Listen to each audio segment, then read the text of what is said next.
In the fog-laced town of Black Hollow, the locals whispered about the reclusive author, Miriam Voss, whose attic flickered with candlelight deep into the night.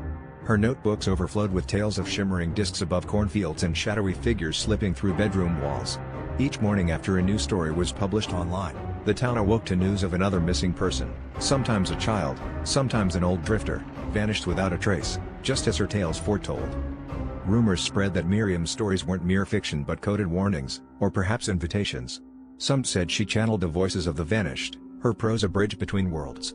Others believed she'd made a pact with the unknown visitors, her pen a conduit for their cryptic messages.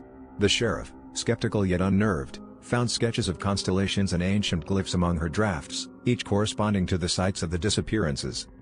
One stormy night, a group of townsfolk crept to her cottage, desperate for answers. Through the window, they glimpsed Miriam at her typewriter, hands moving in a frenzied blur as the room pulsed with an eerie blue light.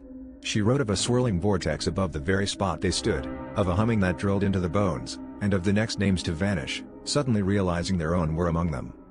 The next morning, Miriam's cottage stood empty, her notebooks scattered across the floor, pages smudged with inky fingerprints and strange, untranslatable symbols. The townsfolk who'd watched her the night before were gone, their houses abandoned, their names scrawled in the margins of her final story.